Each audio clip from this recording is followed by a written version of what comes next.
When you come on a show like this, a lot of people don't know that you are spending 12, 15 hours. I mean, you spend more time with your cast than you do your own family. It was really an interesting camaraderie. We were all very good friends on the show. I mean, when you spend that much time with someone, you really become family to each other. The camaraderie was significant because we spent so many hours together. It was fun. It was an absolute blast. You're spending all this time with all these people. We were all unknown actors that kind of got thrown into this little mix together, and the show became a success, and I think that we didn't really have anybody to rely on except each other. We were experiencing a very unique, very personal experience during a very formative time of our lives.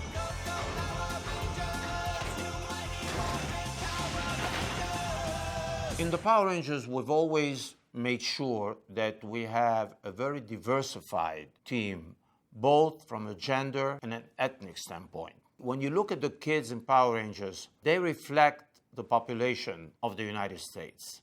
Katie Wallen was the casting person for the show, and she had her hands full. When we were looking and casting for the Power Rangers, we were looking for a few things. Number one is when finding television stars, you have to find people that are charisma, that have a solid sense of who they are. They've got that it quality. They had to be either gymnasts, martial artists, or dancers, and many were not. Even though they were trying to do it. Not a lot of them had a lot of acting experience, and that was okay, because they each brought something so unique.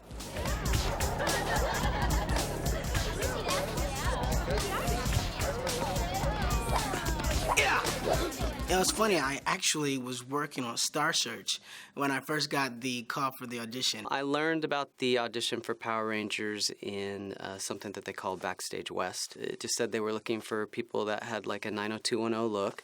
You needed to be 18 but play younger, and martial arts or gymnastics background would be helpful. I got the call, I was like, hey, this TV show, kids show, Power Rangers. I was like, man, I missed it, I was upset. And then I guess the auditions continued on, and I come back the following week, and I got the call for it. These actors went through a tremendous amount of auditions. It was like 2 or 3 callbacks. First off, we had to do read the sides, which is simple for me because I'm an actor. I've had studied acting and been acting for quite some time. And then they asked us to do some martial arts. The first callback, for instance, was done in a gym with the stunt coordinator for the pilot. And he ran them through their paces to see if they could actually do it. And if they weren't martial artists, could they fake it? We found out a lot about how we were going to have to make the show in doing that. We relied on improv, and we relied on special skills. And I remember one day while auditioning for the Power Rangers, Amy Jo was doing an acting class in this very building. And I think she was a little frustrated with her acting career at that time. And I said, I have a perfect idea. You should come in right now and audition for the Power Rangers. She's like, what? And I'm like, you mentioned you did gymnastics. You can come in and do a back handspring for me, and I'll give you some scenes, and we'll do a little improv. And she was like, wow, I never really thought gymnastics would come in really handy in an audition. I said, absolutely. So the first thing she does when she comes in, right in the studio next door, is I said, let's see some of your gymnastic experience. She whipped out a back handspring. Hey, I'm Kimberly. You're new around here, aren't you? Amy was, from the minute you saw her work, you said, she's going to have a TV show. She is absolutely going to be on a network show. Man, that girl is a powerhouse. She was one of the girls that everybody loved. I liked her too. Amy Jo is very much like a sister to me. Obviously, I think she is amazingly talented. AJ, she is a complicated person. She's fun. There's no two ways about it. She's very fun. She always had a lot of things going on. She had her music, and she used to bring her guitar to set and play, and it was awesome, I mean, I just loved, watching her, play music and sing. I think her and I really bonded because we were the cast members that really had acting as something that we were already doing and a passion that we both enjoyed. She had a tough work ethic. She had gone to acting school. She had gone to AMDA, I think, in New York, which is why she had kind of a almost Stanislavski background. She would always do this method stuff, and she would try and hide it from me because she thought I would mock her for it. But in reality, it was the very thing that I respected her and respect her most for, was her complete commitment to the moment. She always brought a lot of truth to her character. And, skilled gymnastics person and pretty much a sweet girl. I had a lot of fun with her. It's morphin' time. Austin was very new to the acting scene. Actually, it come on the audition as a dare from somebody else. I remember him coming in, again, to this studio, and he had a confidence. He had a little bit of an edge. And it was nice because you could really start to see their different personalities when they came into audition and how it was going to work in terms of the chemistry of the cast and what each was going to bring to that particular ranger. He had this youthfulness. Of course, he was in very good shape. He was a martial artist and all of that, but there was a certain innocence to him that came along with that strength, which made him a really appealing hero type. He was the youngest of us, so he had a lot of growing pains, I think, to go through. And just to see the way he grew, he was always pushing himself to do better as far as acting, as far as martial arts, as far as gymnastics. It's like, if I did a backflip, he had to do a backflip. Of course, he landed on his neck a couple of times, but he would get it eventually, right? I love Austin. He's really, really funny. And he took this role so seriously. Like, he was not messing around. And I love Elvis. And he looked like Elvis. He's actually a lot gentler than he likes to let on. I mean, he's a big, beefy-looking dude, but he's really nice. He came from a very interesting background of family issues, and I have a lot of respect of what he had to go through and the maturing process that he had to go through, and sort of in the beginning being cast as the leader of all of us. He had an interesting challenge ahead of him because at some point in the season or in the arc of the story of the first year, a new mysterious ranger appeared. He was the leader in the beginning. I was kind of like the Lone Ranger, so I was kind of on my own.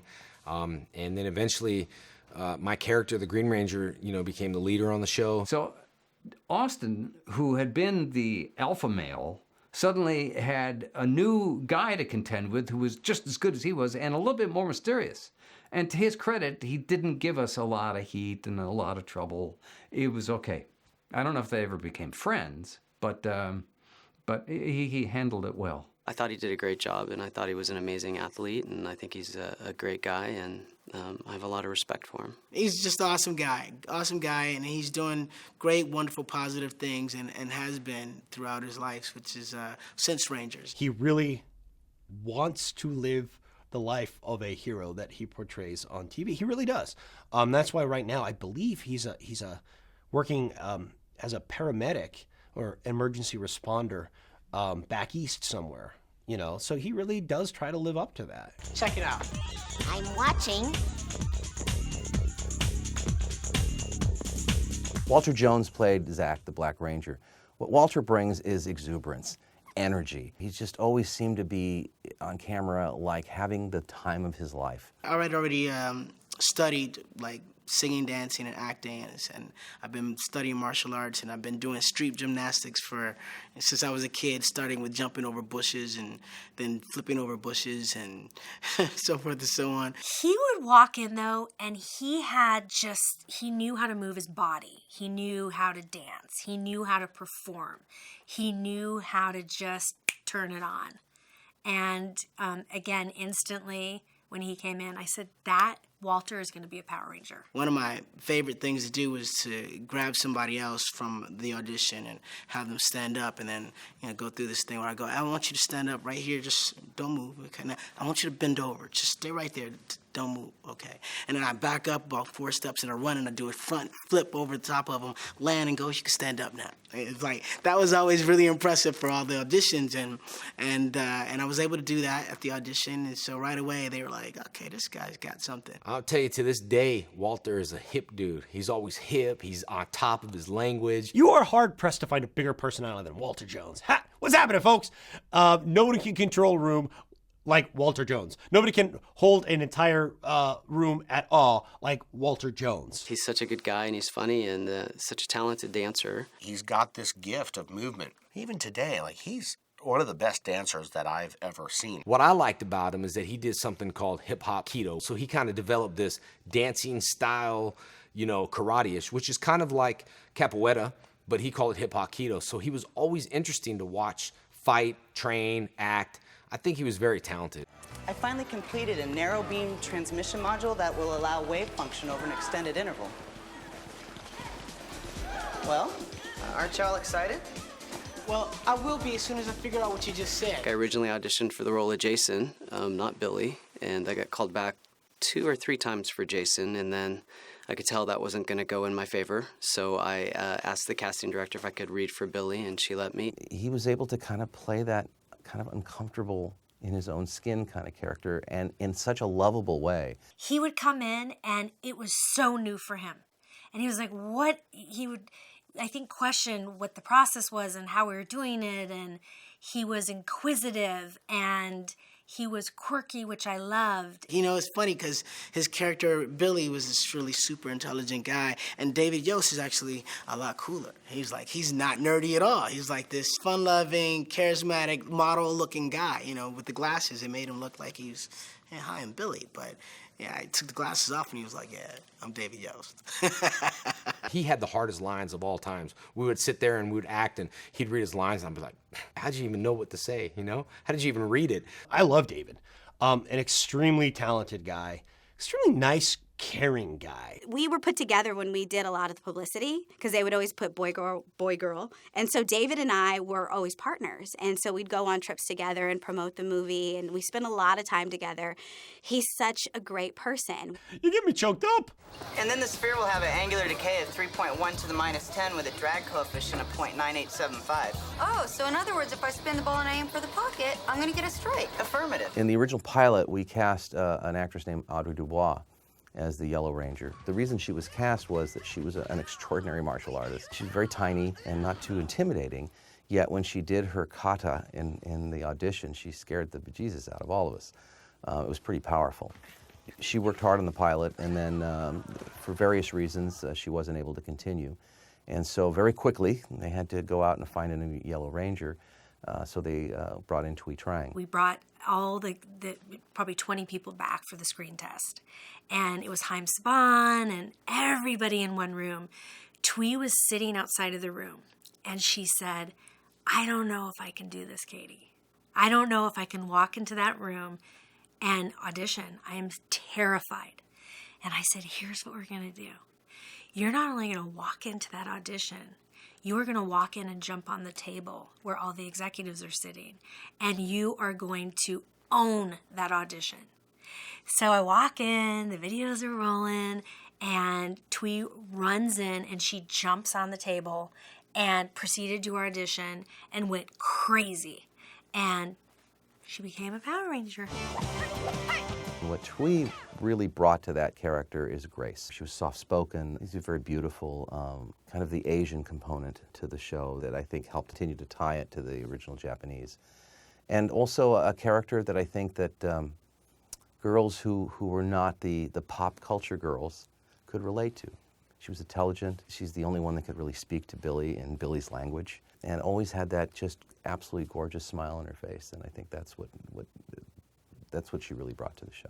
Thuy Trang. I loved Thuy. Thuy and I were really good friends. Thuy is another amazing story. Just what she had to go through and her family had to go through to get to this country and to start a new life here. She was very much like Trini, her character. Very much this soft-hearted soul that was kind to everybody, very sweet. She had a very unique center about her. She had already accomplished so much, but she expected more from herself. You're probably familiar with the time that the Power Rangers shut down the Los Angeles freeways in 1994, 95. At that, it was Universal Studios. Thuy got injured in the stage show. She was supposed to, the Power Rangers did an entrance where they, flipped onto stage and there was fireworks. As Thuy did her entrance, it was the Universal Amphitheater. She did a flip, and the fireworks went off at the same time, and it completely screwed up her sight. And she landed funny, and it screwed up her leg.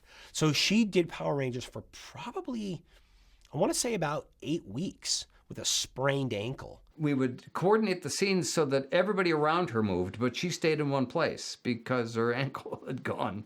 And there came a point where they had to do their Mighty Morphin thing and leave the world, which meant that you kept the camera rolling, you said freeze to the people around them, and then the Power Rangers would disappear. And they did that, of course, by walking off out of camera range, which she couldn't do. So the other Power Rangers had to pick her up and carry her off. But she was a totally good sport about it, and we made the day, and there you are. She was great. She was laughing about it. We teased her about it, about how she was a gimp, how she was the Power Ranger with a limp, the hunchback Power Ranger. She loved it. She laughed it up. That's how loving she was. You know, never complained, not for a minute. You know, she's no longer with us, and that makes me so sad because I wish she were here to experience some of the things that we experienced from the success of the show now. And her career was just launching. You know, she was heading to, I think she would have done some great things, you know, with her talent and her skills, and she's a good actress. I miss Tui. Again, one of the first people I ever worked with, and she was one of these stunningly beautiful women. When I look back at pictures of her, I don't think at that time I even realized how beautiful she was, but now when I see pictures of her, I'm like, wow, she was so stunning and so sweet, and had an amazing laugh, and was just very down to earth. It was intimidating almost to work with her on your first day because she was so pretty, and she was so poised that she almost seemed standoffish. But when you meet her, she was the most open, loving person you would ever want to meet. So it's a real loss that she's not around. You know, it's a real tragedy. And now, morph into the Green Ranger! To the fall of Zordon and the destruction of the Power Rangers! Once we started rolling cameras, I grabbed the next set of episodes to start going through and extract the footage and go through that same process so we could get the writers on it. And suddenly, a sixth Ranger shows up. I was stunned, and I start going forward and going, oh no, he stays with us. He's not just a guest character. So I immediately, in a panic, went to Ellen Sarnoff, the development executive, and we went to Chaim and said, there's another Ranger. We have to do something. So very quickly, the casting call went out. Jason David Frank was another young man that we met, martial artist background, that had the it factor and like attracted everyone, especially women. And in the lobby, I remember just looking, and he was just that leading man. They wanted a look. It was a chance to bring in possibly a little junior high school romance kind of stuff into this. So we very quickly kind of changed the direction of the way we were writing the American story in order to make the quick left turn that the Japanese story did, and brought him in to shoot. We had already been together for a while, so we're established as a cast, and we got a rhythm and everything. He came and just mixed everything all up. Fight by our side and we can defeat Rita. After everything that's happened, Tommy, we need you. It's where you belong. He had a tough role to play, in the same way that Austin St. John had it difficult to deal with a new, powerful Power Ranger. Jason had it tricky too, because he was the new kid on the block, but he was supposed to be this special thing, and it could either go to his head or it could just go in the tubes, and he made it work. I think Jason's appearance in the show is what solidified our ratings with the girls. And they all wanted to see if Jason and Kimberly were going to get together. Jason David Frank is by far one of the most stunning examples of martial arts skill that I've ever come across. He would just float in the air for like 3 seconds and be like, man, that guy. Woo! Jason David Frank is a handful, boy, I'll tell you. If there's a class clown, it was definitely him. And he was the one who always entertained everybody, cast and crew alike. He's the funniest guy, one of the most sincere people you'll ever meet, but you gotta watch your back, because Jason Frank will pull a prank on you at any given moment. Nobody else could get away with it, you know. Anybody else we did get a talking to, but him, he could do it, you know. And it was funny. It was kind of charming, you know, for the most part. He's one of those guys that always wants to get his buddies involved in everything, no matter how good or bad the idea was. We had an episode where we're riding ATVs, and, you know, they're kind of new to us. We haven't ridden ATVs before, and we get on them, we're taking it easy, and they're like, okay, don't go too fast, you know. All right. We're going down, riding 15, 20 miles an hour, and Jason Frank gets on his, and he's like, yeah! And he starts going over the hills, and he's going through the parking lot, he goes off into the woods, and he's like going through the wilderness, and we're like, I can't believe he just did that. And the crew's going, Jason Frank has gone amok. He's wild, and everybody's chasing after him, and he's just having a blast. Just is crazy. And eventually I had to join him. To this day, I'll get text messages from Jason, and he's just checking on me. Just, how are you? And how's your family? And, you know, what are you up to? Or, I'm so proud of you. If he sees me on other shows or he sees me on other projects, he's so supportive of my career and who I am. And he's told me, he was like, I really was sad when you left the show. You know, so Jason's like, he's like that brother you have that you want to punch, but you want to hug. It's like the Sour Patch Kid. He'll do something mean, and then he's sweet at the end. I don't know. He's crazy, but I love him. Jason David Frank is a force of life, and he kind of brought that into the show and became one of the most popular characters to this day. So, Power Rangers, may I assume that you are pleased with the new leader of the Power Team? In the original pilot, Bulk and Skull were not the same characters. Skull was the leader, and he was played by a stunt actor, essentially, because we thought we were going to have a lot more human-to-human fighting, but we realized pretty quickly, and especially with Fox's input, that maybe that was not a good idea. And Paul Schreier, who played Bulk, who was supposed to be the sidekick, was such an extraordinarily funny actor that the decision was made to put him in the lead, make him the head baddie, and cast somebody else to play his sidekick as Skull. Oh no, look who's here. Bulk and Skull. Hi, girls. How about that double date we talked about? Yeah. We were already getting ready on set to start shooting, and we still didn't have a sidekick for him, so they put out an open call, and had a bunch of people came in, and they had Paul go and spend half hour, 40 minutes with each one of them. I had come in with my leather jacket, my greasy hairdo, my oily work uniform, and I was about as insulting as you possibly can. I said, if they don't take me, they will remember me. They will have nightmares about me. And unfortunately, that's exactly what they wanted. It was like, you are awesome. What is your name, dude? That was right after they told me, you know. And they let me look at videotapes, and of course I was like, that's the guy. I remember doing a chemistry read with the both of them, and that's when you knew you had that right duo. Because together, like, fireworks went off. After spending about an hour with Jason or so, he came out and said, this is the guy. And that's how, and they'd never met before, but they've had a tremendous chemistry then and even now. Bulk and Skull, peace ambassadors. Auf Wiedersehen. Auf Wiedersehen. Yeah, boy, Swiss chocolate cheer is great this time of year. The Swiss and chocolate ain't any good. The three teams from Angel Grove are Jason Lee, Zach Taylor, and Trini Kwan. Right after we started shooting season 2, Walter, Austin, and Twee decided to leave the show. And so we suddenly had to scramble and figure out what we were going to do. We went out and said, we're going to do a nationwide search. I remember getting on the plane and going to San Antonio. And I walked into a room of the most, it's great, it's awesome, excited people, kids that wanted to be the next Power Ranger. It was like American Idol. There was like 4,000 people there. And I'm just like, oh my God, there's no way, you know? It's like, am I even going to be able to be seen? Because there's just so many people. It was like a sea of people. But then they started quickly eliminating people right away because anybody that wasn't 18, out. They said, well, what are you going to do? And I said, I'm going to dance. And I go, I have some music. And she cut me off and was like, well, if you're going to dance, just dance. We don't have a tape recorder or whatever it was. And I was like, hit it. I just started dancing. I was like doing my routine and I only got halfway through it. And they said, stop. And I'm like, damn, I'm cut already? You know, it's like I didn't even get to show you all the other stuff. And they're like, no, we want to have you do what we call a callback.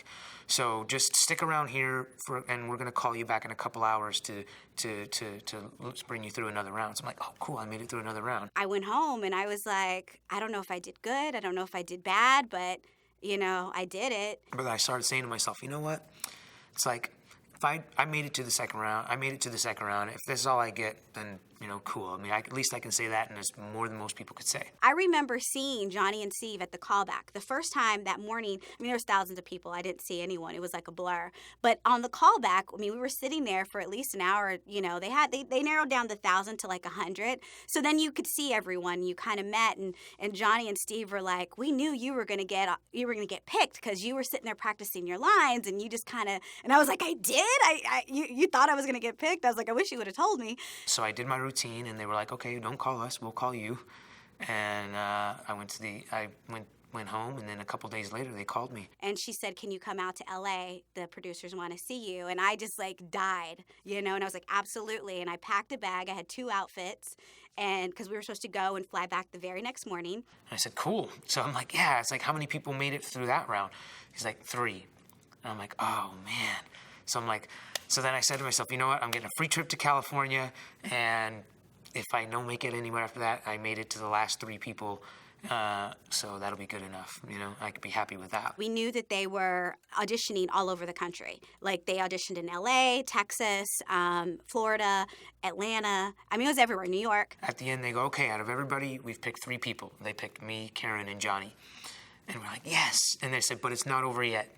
You got to come back for another audition tomorrow against the people that we've chose from California. And I'm like, oh man, this is never ending.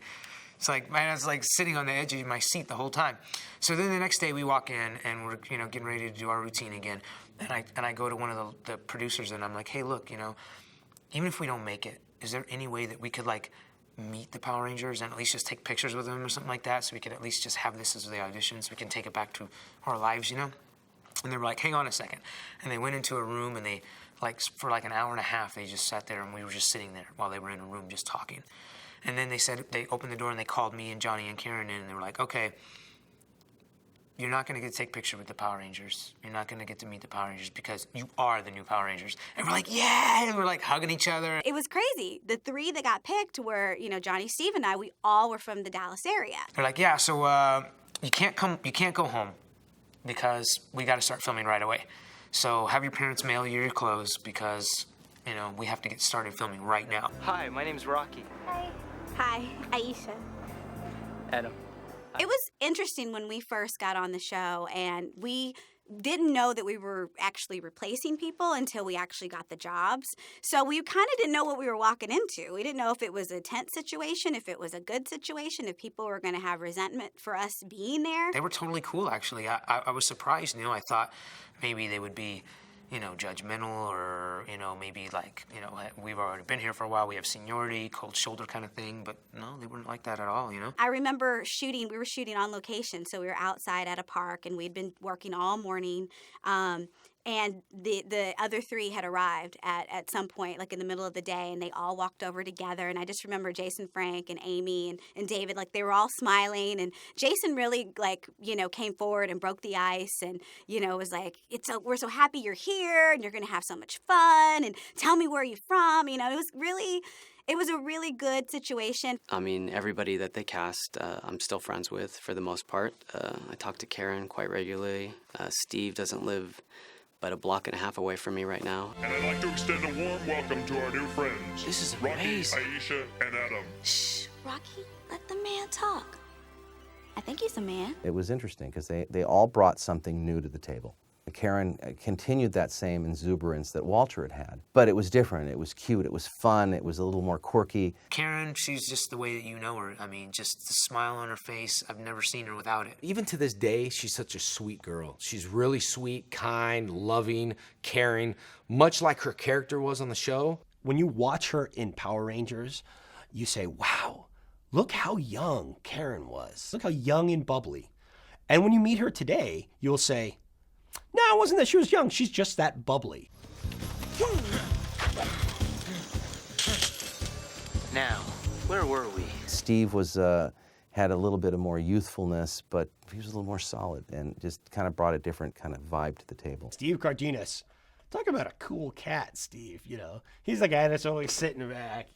Yeah, whatever. Nothing phases Steve, no matter how good or bad. He's the guy that if you're worried about something in life, hang out with Steve. You won't worry about it too much longer. Steve is the guy you want to party with. Steve is the one that will dance with you all night. Steve is the guy that if you're going to be stuck in anywhere, you want Steve because Steve will entertain you the whole time that you're there. He is the most honest man I think I've ever met. Like, the guy is incapable. He won't do it. He will not lie. He just, when I've tried to get him to like mess with people, and he won't. He's just like, no, it's not right, man. It's not right. My first day on set, he was the first person that welcomed me and warmed me into the cast, and he's just a great guy. Hey guys, Laura just asked me to the dance. Hey, looks like I'm the only one without a date. Even Bulk and Skull are going. Those girls ever catch them? Johnny brought innocence. He was the innocent one, the young, innocent, wide-eyed, I don't know if I can do this, but I'm going to do it. And that's kind of how he really was at the time. I mean, he was pretty young and a little scared. He was real quiet, kind of shy in the beginning, you know, which he obviously opened up, you know, and that was good. And now he's like, his career's really taken off, you know, he's doing all kinds of stuff now. But in the beginning, he was very shy. Johnny was my best friend. Johnny and I were besties. Like, we were the two youngest, and we were probably the two that missed our family the most. We were probably the two that had never really been out on our own. We spent so much time coming up with little videos to shoot, little films to do, scripts, projects, things to do for fun.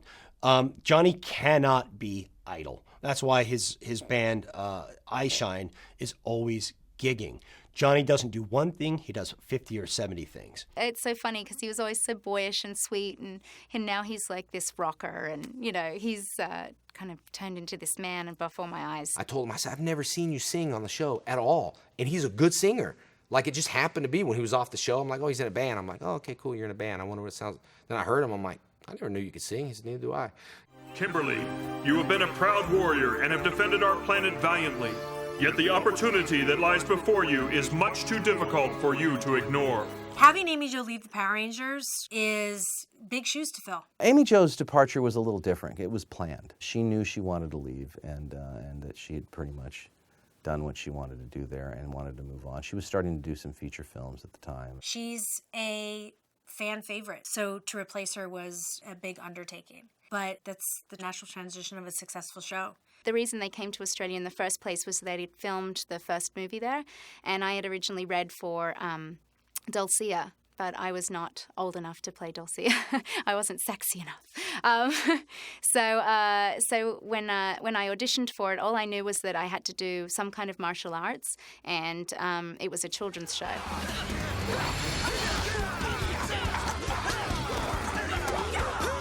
They had us do, I think I did 3 or 4 auditions, I think it was. The first one was a scene, and the second one was a martial arts routine, which I was a dancer. I was not a martial artist by any means, so I hope that footage doesn't air. Please don't put it on. So I had to do a martial arts routine, and then the third was a meeting with Shuki Levy, who was one of the producers. Shuki she really loved the fact that she was pretty and was Australian, and to try to bring a little bit more international flavor and a different sensibility to that character. It was probably a 6-week process of getting green cards really fast. I mean, I had to be here by June, and I think they cast me in beginning of May or end of April, something like that. So it was like jamming, trying to get me here. And I literally flew to Canberra, which is about an hour flight from Sydney, to get my passport stamped, and left the next morning. Left my parents to pack up my whole house in Sydney and moved my life over here. It was pretty crazy. Catherine Sutherland joined our cast, at a very, very difficult time. She had a tough job picking up the mantle of that Ranger. And she did it, and she did it with class. And there's a real sweet honesty about her performance in those early episodes. It was funny because it was like the roles reversed. When Catherine got on the show, I knew what it felt to be the new person. So for me, and being a girl, I instantly just would go to her, and I instantly would be around her because I never wanted her to feel like she didn't have any friends. And I thought, man, I was homesick and I was from Texas. That's only a 3-hour plane ride away. Catherine is from Australia. She literally has no one here but us. Extremely talented actress. I was instantly impressed with her acting chops, her seriousness about her craft. Kat and Narvi are actually closer than she and I were because I was quite frankly attracted to her, and so I wasn't really allowed to talk to her because I had a girlfriend. she was so close to me that when I got married, it was extremely important that she and my wife got to spend time together, because Kat is like a sister to me. She really is. And 2 weeks ago when we were in Kentucky doing the Lexington Comic-Con, Kat and my wife got to spend time together. And again, it's like meeting family, you know? So yeah, Kat, what do you say? She's family, you know? Wow, I got a big family, don't I? You know, we can't let this conversation end without, giving a nod to our friend Richard Ginelli, who played Ernie for years, as well as Jack Banning, who played Professor Phenomenus with us for at least with me for a couple of seasons, and they have left us, but they are fondly remembered and wonderful performers.